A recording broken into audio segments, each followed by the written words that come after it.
Hey guys, happy 4th of July. WeatherWheelHVAC here. Today I'm going to make an overview of my GE Superthrust. So, let's get started. So, basically here it is. I got this, what was it? Last year, from, who was it? I got it from Van. This originally belonged to, it was at the air conditioner fan. Then Van picked it up and he gave it to me. So, it's here now. It's been cleaned out completely. I have to restore it still, which will happen eventually whenever I have time. So yeah, it actually has what is it, oil cooler or whatever it is on the compressor. I'll slide it out of the sleeve and I'll show you guys. I'll do a little walk around.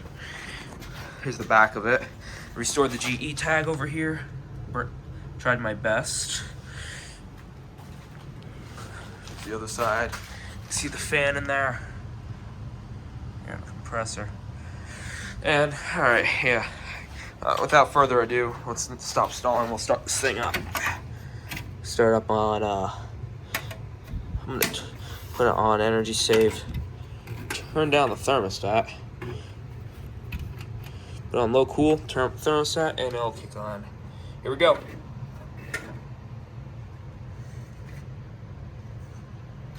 Come on. Why isn't this working? It's plugged in. Oh! No wonder why it's not working. I have the breaker tripped. From when I tested that fan that blew the GFCI over there. Alright. Take two. Alright, take two. Now with the GFCI reset, let's start this thing up on low cool.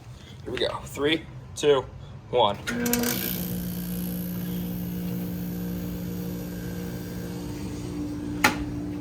And we're running.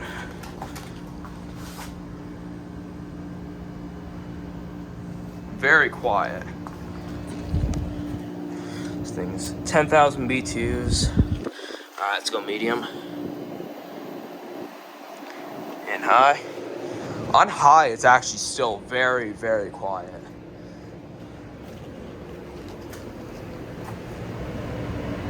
Has spine fin coils as you expect from a 80s GE unit.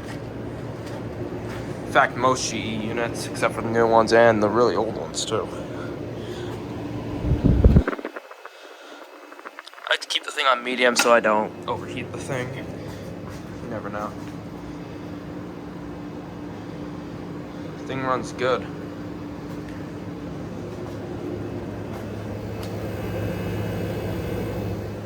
Alright, yeah. We'll cut the compressor off and we'll go through the fan speeds on without the compressor.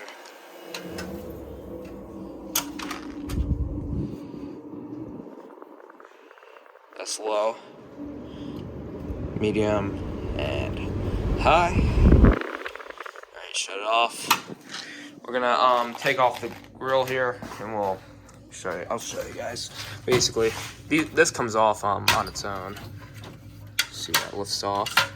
And even has a display for your filter. No clue if it works on mine. Dirt meter. And yes, I do have to get a new filter for this thing. I have 2 in place of 1. But yeah, there's your spine fin. Got your filter thing right here. It's missing its air exchanger knob and probably most of the air exchanger itself. And I think I took a chunk out of it at some point in its life. And you just got 2 screws on the front. You'll pop this grill off. I'll be back in a second once that's done.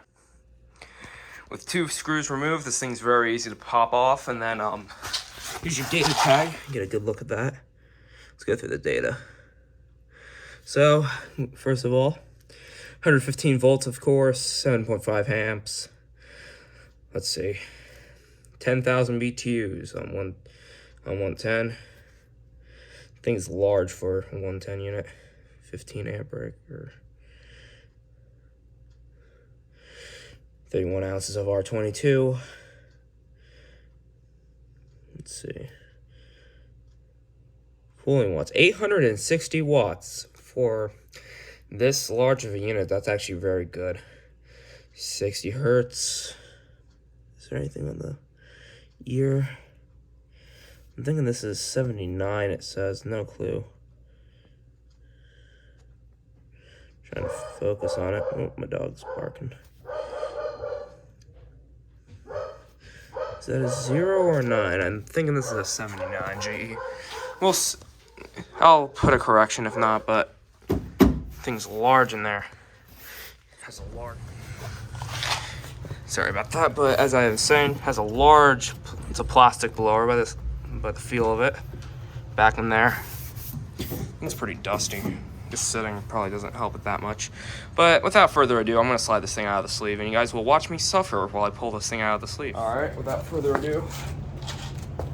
All right, not bad. It's pretty easy on the first half, but as soon as you come over to like this point, you're gonna have to lift the thing up and over, which is very hard to do, and you have to be careful not to scrape any of the refrigerant lines. It's not exactly the most easiest unit to pull out of the sleeve, but it has a nice grip that you can hold on to, sliding it little by little. But yeah, you can see it has to come up over that.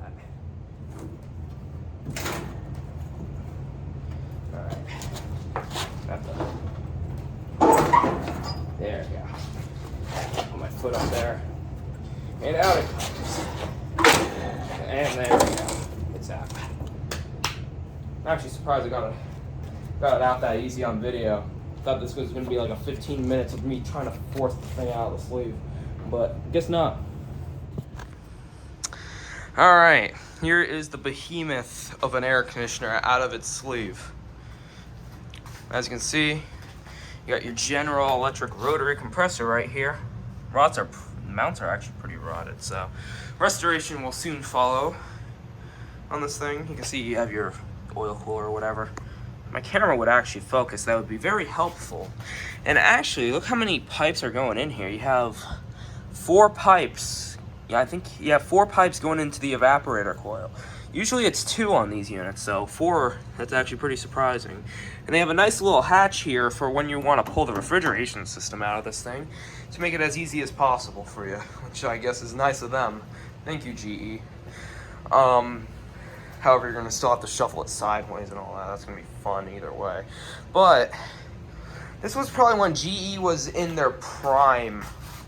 I mean, yeah, there are better GE units. However, in terms of parts, this was when GE was in their prime because everything on this air conditioner is General Electric made. Oh, excuse me. GE rotary compressor. Fan motor is a GE, I think. Again, this is probably not. This looks exactly like the motor that's in my fin line, which is indeed a GE. So I'm going to assume GE motor on this. Has a metal fan in the back. You don't want to stick your fingers in that for damn sure. You got your spine fin coil that GE loves. And yeah, pretty cool. And I assume the control, I assume down to even the switches are probably GE made on this unit. And the capacitor probably too, if I had to guess. Is the capacitor even exposed on this thing? No, it's not, sadly. I would take a look for you guys, but it's not. It's in the control panel, and I don't feel like ripping the control panel apart. Understandably, I assume. Here's your sleeve. One flaw with these units is, well, they have a bottom to the sleeve, so you're gonna have to drill a few drain holes in there, make sure you don't rust out the entire bottom of it. It's huge in there. I could probably fit in there, honestly, and I'm pretty decently sized. Back again, grill, you know. All right, without further ado, I'm gonna start this thing up again on low cool. Here we go. Here's the fan. We'll start on fan, actually. You can kind of see in there, it has like a cover over it and all that.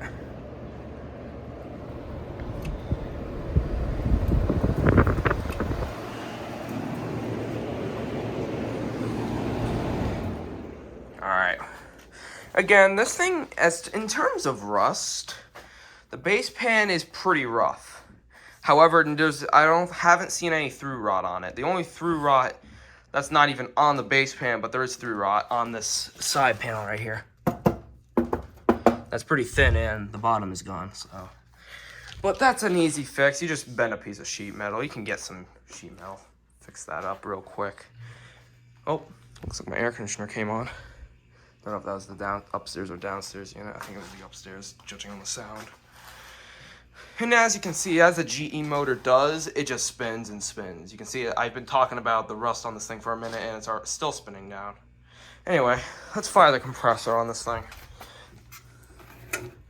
Alright, here we go. Fan first, and we'll flip it over to cool. Here we go. I need a new capacitor. Yeah, I think it's gonna need a new cap.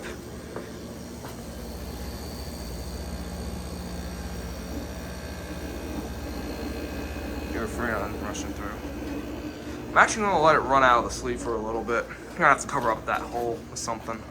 Figure something out, because all the air is just coming right out here.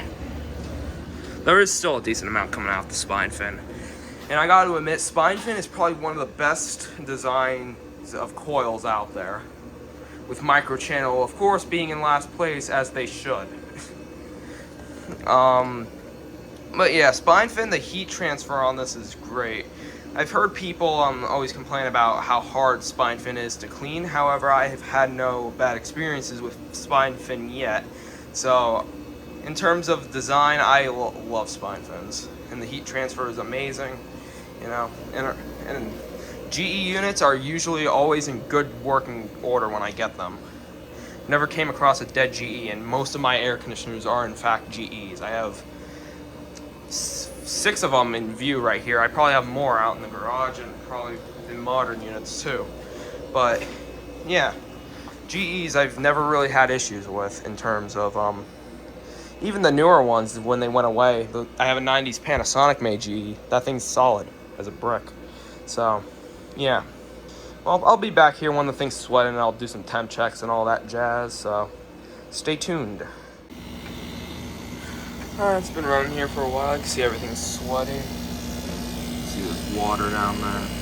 There's some water that's leaked through the rust hole. There's a rust hole in the bottom of it, actually, by the looks of it. I've been like just making sure this thing doesn't click off this entire time. You can see my way of blocking airflow here. I just shoved a cup and some paper in there. Called it a day. But yeah, there's water in there. Yeah, I'll go through the speeds real quick, and I'm gonna shut this down and we'll put it back in the sleeve. But it's ice cold. This is frigid. Medium and high. Make sure that's nice and warm. Don't click off on us.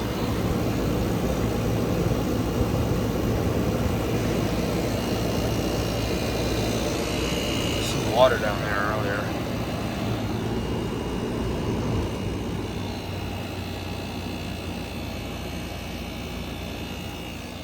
Put it in between speeds for a second.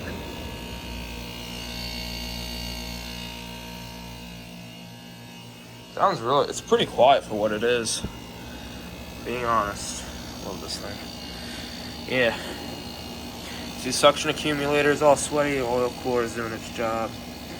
That's nice and warm. It's not burning hot, but it's nice and warm, which is what it should be supposed to be. Nice and warm back here. I think this thing has a full charge without a doubt. Shut her down. Put it on energy saver, and we're just gonna turn down the thermostat. Not far at all, actually. We'll get the spin down of the fan. Take the paper out of here. I have this book in there as well. Got stuck underneath it.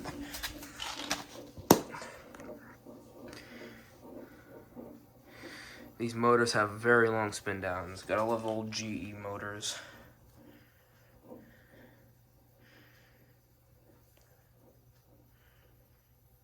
Any day now. Put